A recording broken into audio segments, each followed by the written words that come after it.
This has been a crazy week for Tesla. On Monday, it was announced that rental car company Hertz had placed an order for 100,000 Tesla Model 3s. The value of this deal summed to about $4.2 billion. However, it ended up pushing Tesla stock up through the roof, adding hundreds of billions of dollars of market value to the company. This is perplexing to many, including Elon Musk, who commented on Twitter that it was strange that the valuation was affected given that Tesla is production constrained still and not demand constrained. However, there are far more benefits to this deal for Tesla than seen on the surface. The $4.2 billion price tag is very good for the company, but it's clearly not what the market is focused on. For one thing, later in the same week, Hertz announced that it was partnering with Uber to rent out 50,000 of these electric cars to Uber drivers, and hinted that Hertz's original order could quickly increase to 200,000 Teslas, and the Uber deal could rise to 150,000 available for rent down the road. Hertz also released a series of commercials featuring Tom Brady with the tagline "Let's Go," heavily promoting this new initiative and getting the word out to as many people as possible that Hertz was going electric. And so even though in the short term, things may not seem to add up with this fairly substantial deal not equaling the gain in Tesla's market value, because of that, investors may still be missing the big picture of what this means for Tesla long term. This is an extremely bold move for Hertz to go all in basically with one company, which is Tesla, while the CEO of Hertz has stated that in the future, Hertz would be buying other types of electric vehicles as well. In a bullish scenario, it's possible that he's referring to other types of Teslas, such as Model Y, to service customers who are looking for SUVs or larger vehicles capable of holding more luggage, for example, given that a major part of Hertz's business services travelers. But also down the road, it could be new orders for the Cybertruck and even a potential Tesla van, which is a product that Tesla hasn't announced, but Elon Musk has said Tesla would eventually create. Hertz has a sizable commercial van and truck rental business as well, so these tens of thousands of Model 3 only orders may just be the beginning of a strong partnership between Hertz and Tesla. Back in May of 2020, Hertz filed for bankruptcy due to the global pandemic, which hit the company and its 24,000 employees very hard due to stay-at-home orders, drastically reducing the amount of travel that was done, which is part of Hertz's core business. Traditionally, Hertz has been able to secure loans to help finance their fleet of vehicles, and many of those loans are backed by the value of those vehicles. However, the pandemic also put downward pressure on car prices, causing lenders to begin foreclosing on parts of Hertz's 450,000 vehicle fleet. Despite retail investors heavily trading the stock and Hertz actually being able to issue 29 million of stock before the SEC halted further sales, the company was eventually delisted from the New York Stock Exchange and all the shares became worthless. However, recently, in July of 2021, Hertz emerged from bankruptcy with a reorganized financial structure. In 2020, they promised to sell 180,000 vehicles from their fleet, and now with travel reopening and high used car prices, Hertz is planning to become a much stronger company. The firm raised $5.9 billion from new investors. They said that they reduced debt by nearly 80% or $5 billion, and they added to their liquidity to fund future operations and growth.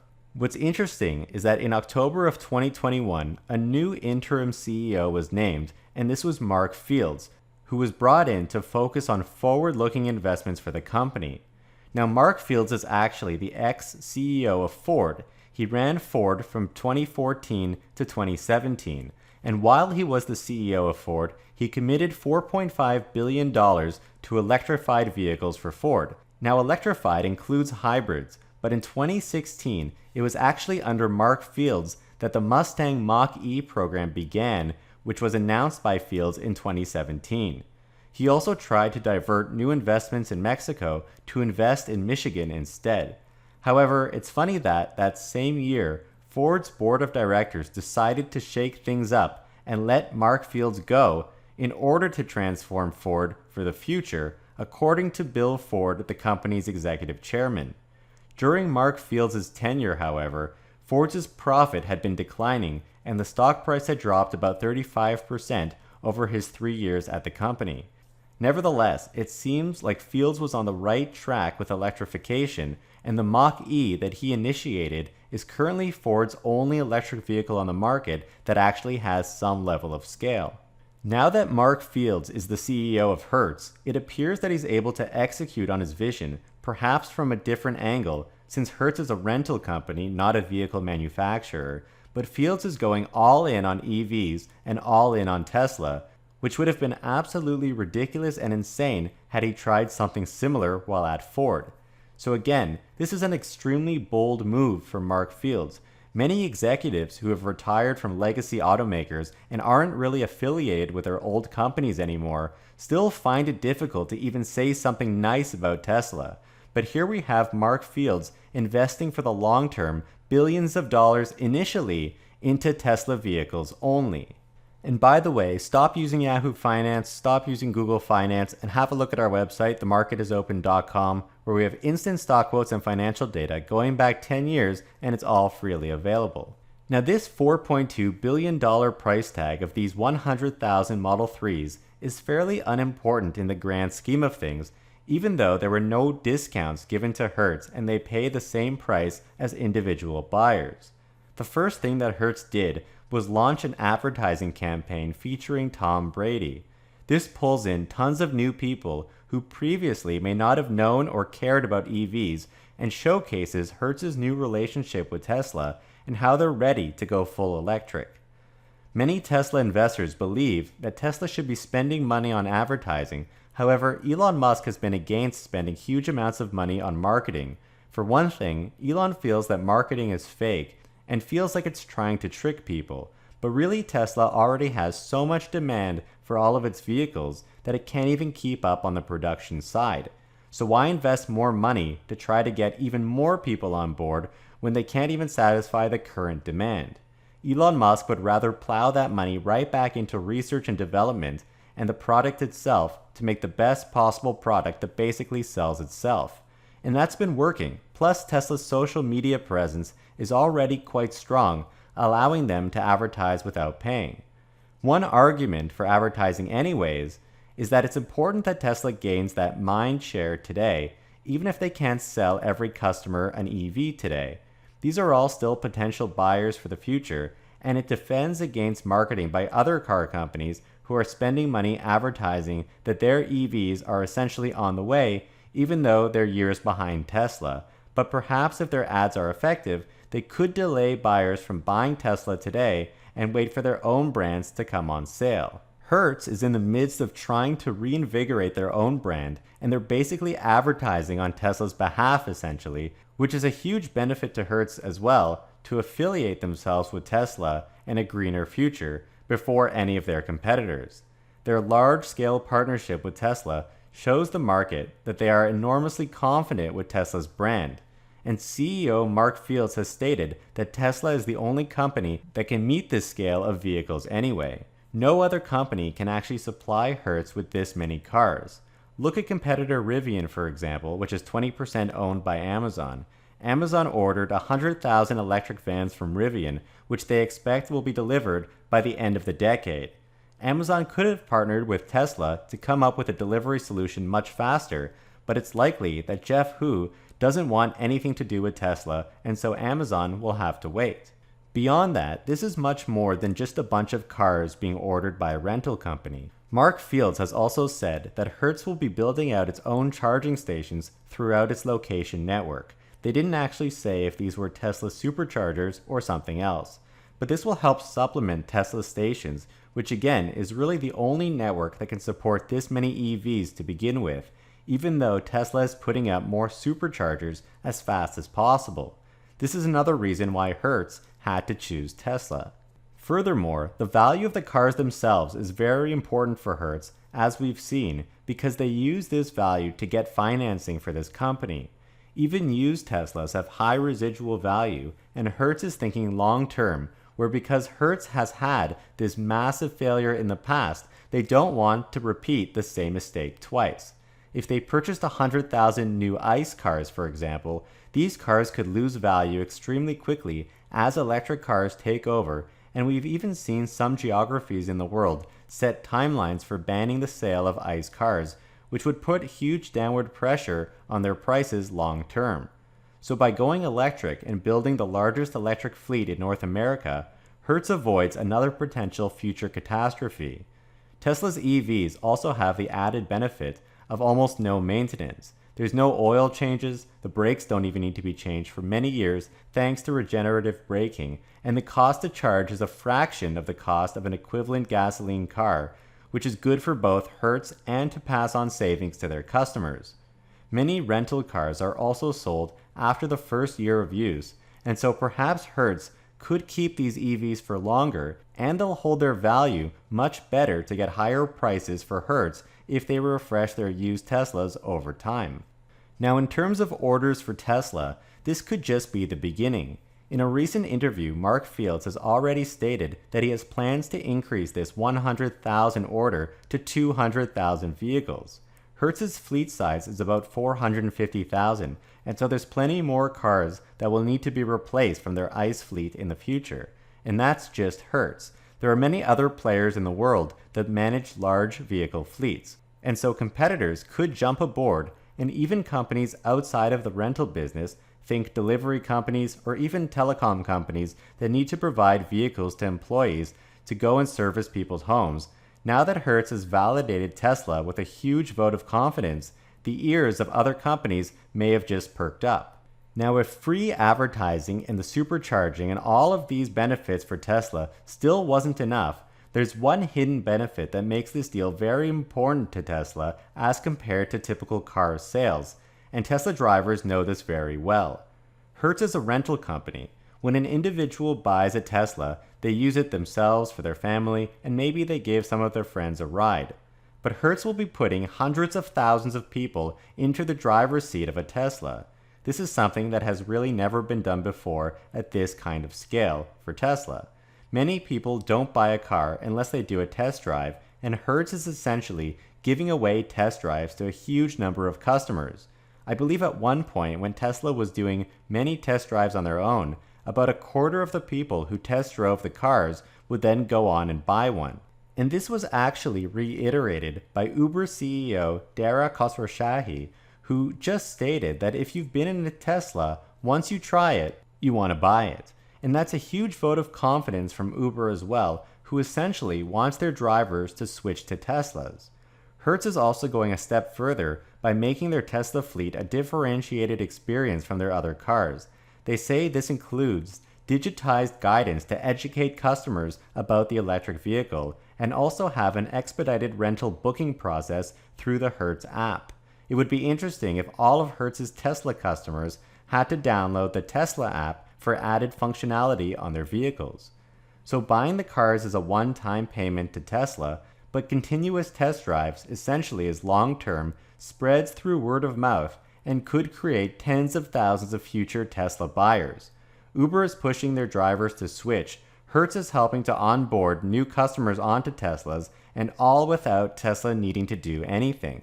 This is absolutely crazy. These CEOs must love Tesla, and for Hertz, this will also benefit them immensely.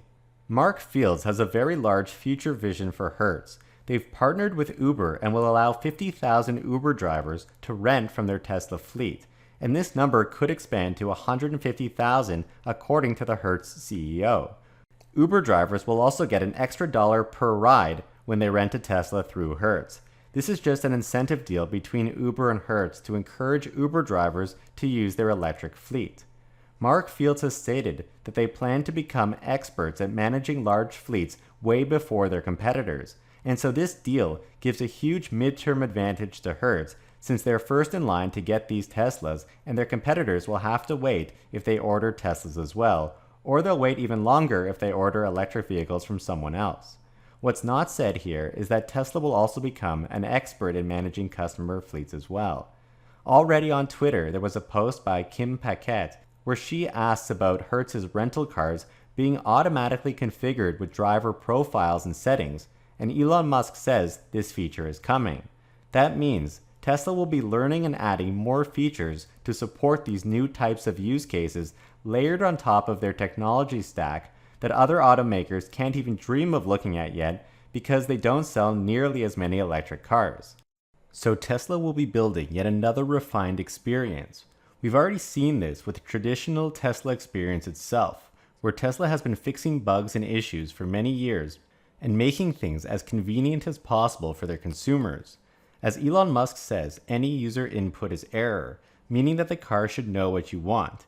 And when someone who's familiar with Tesla's capabilities gets into a competing brand's car, right away things don't work as they're used to, because no one else has had the opportunity to iterate multiple times over their software-based user experience like Tesla has. And so Tesla and Hertz will be ahead in the rental game and in fleet management, further solidifying their future leads. Now I think that this deal between Hertz and Uber for Uber drivers to rent vehicles is good for Uber in the short term, but would be a mistake in the long term. The co-founder of Uber, Travis Kalanick, is quoted for saying at least 6 years ago that when Tesla gets their full self-driving software working, he would buy 500,000 self-driving Teslas. Fast forward to today, and we see that it's not Uber that has ordered hundreds of thousands of Teslas, but Hertz is the one that made this extremely bold bet by stepping up and converting a massive percentage of their fleet into Teslas. This obviously means that Hertz owns the Teslas, not Uber. Uber just rents them. Now, none of the Teslas that Hertz is purchasing come with Tesla's FSD or full self-driving capability package. And when asked in an interview this week if he would eventually get the full self-driving package, Mark Fields basically avoided the question and said something along the lines that they are committed to Uber. And right now it's an exclusive deal that they have with Uber. Now I think Uber made a mistake here. They should have been the ones to buy the Teslas, as stated openly by their founder more than half a decade ago, but either they're not brave enough to do so, or they're waiting for Tesla to fully complete their FSD software, or maybe they have other plans in the future to rely on some other electric car with some sort of self-driving technology. Uber was working on their own solution at one point. But Hertz has taken the plunge, and now Uber will rely on Hertz, which puts Hertz in the driver's seat. I think in an era of robotaxis, when Tesla solves full self-driving, what could happen is that Hertz currently has the option of paying for the FSD software upgrade at any time, which will occur over the air totally remotely. This means that Tesla will make $10,000 or more, whatever they're charging for FSD at the time, per vehicle instantly. That's pure software revenue for Tesla. Unfortunately, not many Uber drivers will be required if the cars can drive themselves. One benefit, however, is that if an Uber driver does need a car, they no longer need to pick it up. It will drive directly to the Uber driver. But really, Hertz will be able to offer autonomous drives for travelers coming from the airport to bring them to their destination, or the cars will drive themselves to the customers who want to rent a car. That means they no longer need to go to a physical Hertz location to pick up the car or to drop it off. Hertz also has the option of basically becoming Uber instead of renting cars to Uber, which cuts out the middleman. Hertz will add their excess vehicles to the Tesla network, at which point their fleets will drive around giving people rides and making money for Hertz. Tesla will be taking a cut of this, since if Hertz wants to make money off this Uber-like service and collect payments from customers, they simply have to use the Tesla network. In the end, I think Hertz and Tesla are the winners, and unless Uber takes some bold action today, it seems that self-driving cars has long been the Achilles heel of Uber and other ride-hailing companies. It makes sense why Mark Fields avoided answering the question if he would add the self-driving feature in the future. He now holds all the cards, and renting to Uber could basically prevent Uber or make them uninterested in building their own fleet, which puts Hertz in a very strong position. Tesla will benefit tremendously from network fees, as it's predicted that autonomous capabilities could unlock a multi-trillion-dollar business in the future, but at the same time, Tesla will work with Hertz and their fleet to further improve the customer experience when it comes to robotaxis. And so it appears that Hertz has created a mutual partnership with Tesla, where both companies are well positioned to further help each other succeed. This Hertz deal on the surface seems like a one-time purchase, but in fact, in addition to short-term benefits, has mid-term and long-term benefits for both companies and is validating that Tesla is here to stay. So do you think Hertz will be looking at adding different types of Teslas in the future besides just Model 3? And let me know if you think they will upgrade to full self-driving when it's ready and perhaps cut out Uber from the equation. Be sure to have a look at our last video detailing the improvements of the upcoming 2022 Model Y. Please hit the like button and subscribe, we would really appreciate that. And a huge shout out to all of our patrons that helped us support our channel. Your support helps us to continue to make great content. Thank you guys so much for watching.